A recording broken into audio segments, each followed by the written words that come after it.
cobalah dengarkan diri sendiri terlebih dahulu. Saat merencanakan sebuah buku, aku mengunduh aplikasi populer di kalangan orang-orang berusia 20-an dan 30-an untuk data penelitian. Cerita tentang minat, kekhawatiran, hubungan, psikologi, pekerjaan paruh waktu, perusahaan, dan karir orang-orang terungkap dengan jelas di aplikasi tersebut.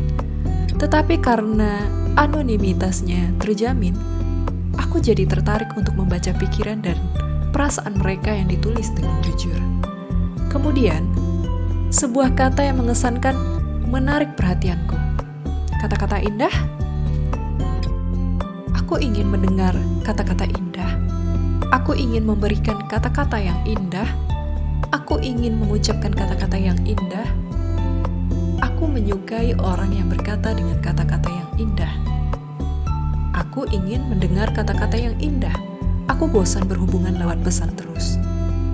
Semua orang bisa menebak bahwa kata-kata yang indah adalah kata-kata positif seperti penghiburan, pujian, dan pengakuan. Namun, aku sedikit penasaran dengan permintaan satu baris itu. Kepalaku dipenuhi dengan tanda tanya. Tidak, tanpa penjelasan apapun. Tiba-tiba kamu meminta diberikan kata-kata yang indah. Apa maksudnya itu? Bahkan ketika mengunggah kata-kata hiburan atau dukungan secara online, kamu bahkan tidak mau repot membaca ceritanya terlebih dahulu.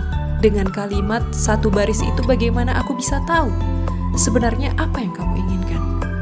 Bukankah seharusnya kita diberitahu ceritanya terlebih dulu walaupun hanya penjelasan singkat? Namun, kata-kata inilah yang mematahkan pikiranku yang membosankan. Aku ingin bicara dengan kata-kata yang indah. Aku juga ingin bicara dengan kata-kata yang indah, tetapi rasanya sulit. Benar, jika ada keinginan untuk mendengar kata-kata yang indah, berarti ada keinginan untuk mengucapkan sendiri juga.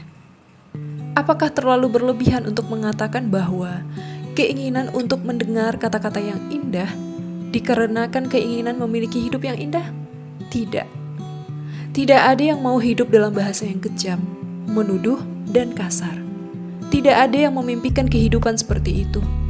Aku berharap hidupku akan indah dan bermartabat. Aku bisa mengatakan kata-kata yang baik dan juga mendengar kata-kata yang baik dari orang-orang di sekitarku. Namun, seberapa banyak kita mendengarkan suara hati itu? Belum lama ini, aku memberi pembelajaran kepada wakil orang tua murid SD yang membaca buku bergambar. Itu adalah pembelajaran untuk membantu setiap orang menemukan subjek mereka sendiri dengan konteks apa yang bisa aku tulis. Aku tidak bisa memberi waktu latihan yang lama, jadi aku menyuruh mereka menulis sebanyak yang mereka pikirkan tentang kata-kata apa yang ingin kuperdengarkan kepada anakku.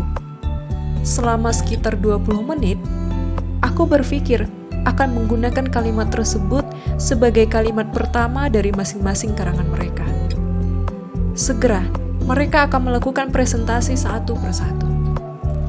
Lakukanlah hal yang kamu sukai. Ayah dan ibu sangat mencintaimu.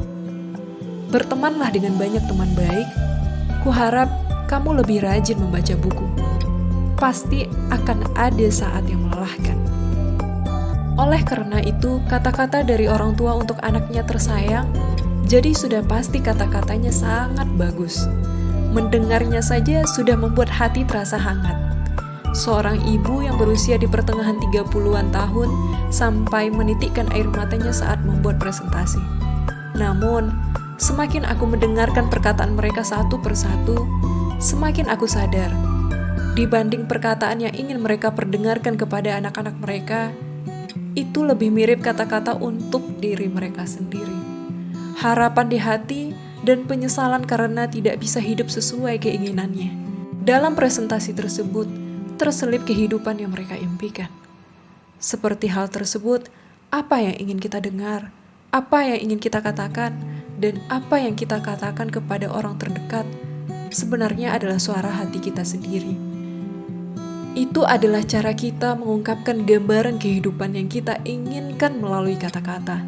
Mendengarkan hati kita sendiri adalah awal dari pendengar yang baik. Kita harus bisa mendengarkan diri sendiri agar dapat mendengarkan orang lain. Jika kita tidak bisa membaca pikiran sendiri, maka kita tidak akan bisa mengetahui pikiran orang lain. Jika kita tidak tahu bagaimana menjaga perasaan sendiri, kita akan berlaku sembarangan pada perasaan orang lain. Seperti kata-kataku yang berharga, kata-kata orang lain juga sangat berharga. Aku harus membuat hidupku terasa indah, barulah aku bisa melihat keindahan hidup orang lain. Hari ini, aku juga ingin mendengar kata-kata yang indah, sebab hari ini adalah hari yang indah.